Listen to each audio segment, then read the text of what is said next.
Happy Monday. Good morning. How we doing? Yeah, boy, looking like money. Well, Your boy dressed like money this morning. Hey, how you doing? always about you. No, I have no. never seen such egomania as Oh. emanates from across the table. It's unbelievable. It's about me and you my- just stare in the mirror before the show? Hey, everybody, look at me. No, you know, me and my homeboy, and Rodgers, you know, we looking good. You should have starred in Anchorman. That's how Anchorman opens, with Will Ferrell looking in the mirror.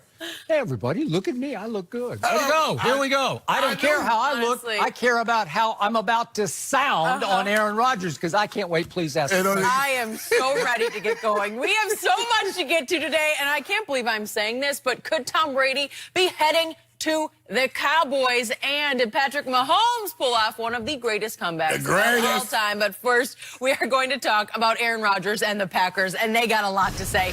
Rodgers and Green Bay jumped out to a 21-3 lead and held on against Russell Wilson and the Seahawks last night. Late in the game, up 28-23, Rodgers found Davante Adams and Jimmy Graham on critical third and long plays that allowed the Packers to run the clock out and advance to the NFC Championship game. Rodgers finished the game with a pair of touchdowns and was just shy of 250 yards through the air. So, Shannon, I start with you. How impressive was Aaron Rodgers? He was very impressive. And he showed once again, what I knew to be true all along. He can still make all the throws. The narrative that he's in decline, he can no longer be the Aaron Rodgers, was greatly exaggerated. It's always been exaggerated. I kind of hate anonymity because there are a lot of people that hide behind anonymity. He's in decline, yada, yada, yada.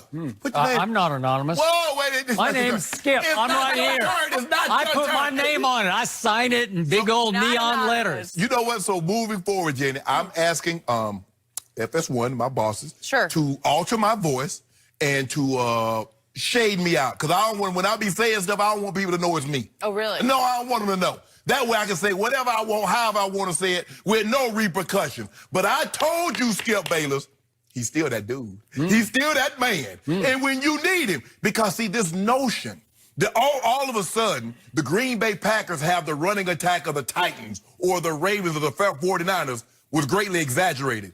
They have the 15th best rushing attack in the NFL. Aaron Jones did lead the league in rushing touchdowns. He was only 12th in rushing. So with that being said, you know what? Seattle said, Aaron Jones, we ain't gonna let you do what you normally do. Now, Skip Bayless, told Skip Bayless, I heard him say it for like 4 years. Even heard him say it a lot on the old show. The most overrated stat in all of football is the 1-yard rushing touchdown. Okay. But I ain't gonna talk about a guy that has a bunch of those this year. That's not even fair. It's not what this is about today. Today is about Aaron Rodgers and his all-time greatness. Because when they needed him, and I told you, Skip Bayless, there will come a time that you'll need Aaron Rodgers to be Aaron Rodgers again, and he'll be right there when you need him. Next Sunday? Hold on. Now, I remember just last year, he heaped so much praise on the guy that completed 3 3rd and 10s. Now, Aaron Rodgers, in order to keep the ball from getting back in Russell Wilson's hands, what did he do, Skip? Yeah, what did he do? My turn? No, not your turn. Please. Skip, he's doing this. Really, if you look at it, Davante Adams was really his only receiver. 1 target to Allison, 1 target to the back, Williams, 1 target to Scanlon. Aaron Jones had 2. I mean, come on, Skip. Look at the guys he's throwing to. Kumaro, Steinberger, Valdez Scanlon, Geronimo Allison. Davante Adams, stud. Yeah. Top 5. Whew. Did you see him yesterday? Whoa. Yeah, exactly, I saw him. But did you see the throws? If only Tom Brady had him a Davante this year. But hold on. Oh. I didn't hear anybody say, man, if only these quarterbacks would have had a Randy Moss. Or if only these quarterbacks would have had a Wes Welker. If only they'd have had a Bill Belichick, a coach, or a top 10 defense. Now we want Brady to have everything, but this is not about Brady. This is not about Tom Brady. I prefer moving forward to only discuss quarterback that's either just played or will be playing again on Sunday. So moving forward, Skip Bayless, I would appreciate if you would extend me that courtesy in 2020. Now back to the originally scheduled program, talking about the all-time greatness of the Gator Thrower, the most gifted, the most talented thrower that we've seen. But there's a guy in Kansas City coming, Jenny. I know. I don't know if anybody saw it, but he's coming. I saw Skip it. Bayless, Aaron Rodgers did what I knew he could do. When he was going to be called upon to make throws that he needed to make in order to keep his team going in the playoffs, he made all the throws. Skip, the thing that separates him and Patrick Mahomes, most guys can throw from different platforms if they're stationary. If you give them a clean pocket, they can drop arm angles and throw. But I've never seen two guys that can throw off the wrong foot better than these two guys can throw on the move better than these two guys can. Skip, Aaron Rodgers was great. Did you know, Skip, on third down, you said that's the money down. That's the money down, Jenny. Third down, Aaron Rodgers was 7 of 9, $121 a tub, and 6 first down. You can't get better than that. Skip Bayless, he was perfect. That was one of the most things. What I like to call it, Skip, that's one of them old Pavarotti at the Metro, at Met, and you know, you say, why you got to always send me to Sydney? That's about the Met Gala. This is like one of those, a virtuoso. Guess what his quarterback rating was, Skip? Let me tell you, unbutton my jacket. You love QBR. Matches, 0 to 100, 50 being average. What was it? 85. 85 is not that great. I thought you just said he was perfect. Hold on. Perfect would be 99.9. No, hold on. Skip Bayless. That's it. 85? It's my fault. That's all it's you my got? fault. There have been 3 games that you told me Dak Prescott had an 80 and he was great, even though he lost. Now all of a sudden, I don't use the word great. You do. No. But you said that, so now I'm saying 85 is a great QBR, right? Let me ask you a question. How many times would you finish and not in first place? You said perfect. No.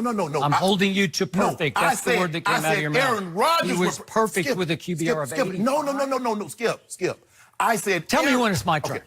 I said Aaron was perfect. I understand what a perfect QBR is, but I'm just saying when he needed to be great, he showed what he's capable of doing and what he's been able to do for his career. Okay. My turn now? Your turn. Okay, thank you very much. I'm going to give you this. I thought that Aaron Rodgers picked a great night to have his best game of the season. Okay. Unfortunately, this was a pretty mediocre season for Aaron Rodgers, so that's not saying all that much because his QBR this year, just for the record, ranked 18th in the NFL. And his completion percentage, is that a big deal? I think it's usually a pretty big deal. It ranked 21st in the NFL. 18th in QBR, 21st. Better than you-know-who's. Is that mediocre by his standards? I'd say that's really mediocre. And he did have 3 game-winning drives this year. 2 came against the Detroit Lions, and the second one was the last game of the regular season at Detroit. And last night, Aaron admitted after the game, I just didn't throw the ball very well at Detroit. I don't know how they won that game, but I didn't know how they won a lot of games. His other game-winning drive came at Kansas City when Patrick Mahomes didn't play, and Aaron admitted after the game that he overthrew Jimmy Graham on a throw that was caught by Jamal Williams back in the back of the end zone. We talking about last night. I'm just showing you what his year was. That's what you're up against. So did he have a vintage Aaron Rodgers 400-yard game last night? No. Did he have a 300-yard passing game last night?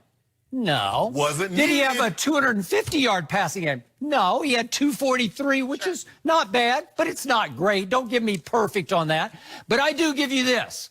In the end, thanks to 2 plays that Russell Wilson did not make, those are the only 2 plays Russell did not make, and it was a sort of a 4-play game, it came down to 2 plays to kill the clock that Aaron Rodgers did make. But let's see how much help he had on those 2 plays from the Seattle Seahawks, shall we? Yes. The first one comes 3rd and 8 at his own 22 with 2:14 left. So we're grinding away here. We're getting down to nitty-gritty. And Davante Adams, who is just a flat-out stud, who's on his way at that point to catching 8 balls for 164 yards, he actually sets up in the slot, which is slightly unusual, although 1/4 of his snaps this season were in the slot. And guess how many balls he caught while he was in the slot? He caught 80% of his targets, which is very high. So he's pretty effective in the slot. Yes. So I'm going to ask you, did the Seahawks send one of their corners, their starting corners, on him in the slot? Did they send Shaquille Griffin or Trey Flowers on him in the slot? No, they did not. they managed to put little Ugo on him. Do you know Ugo Amari? Not Amari, it's Amadi. Ugo Amadi. Do you know him? I didn't know him until last night because he's out of Oregon. He's a former third-round pick, but he's the third-string safety, and he played some slot corner, but he'd only played 10 snaps in this game on defense. So all of a sudden, little Ugo Amadi winds up on Devontae, who is 4 inches taller than little Ugo because Ugo is only 5'9". So to Aaron's credit, before the snap, he sees the far side safety drop all the way down almost into the box to take away the shallow cross. And the safety on Devontae's side moves to center field. And all of a sudden, Aaron's like, I've got man-to-man on Devontae Adams with a 5'9" guy who rarely plays. He could have been 6'6". 5'9", are you kidding me? And so what happens? Aaron immediately audibles because they had a slant route called, and it's an option route out of the slot, and he calls the out-breaking route.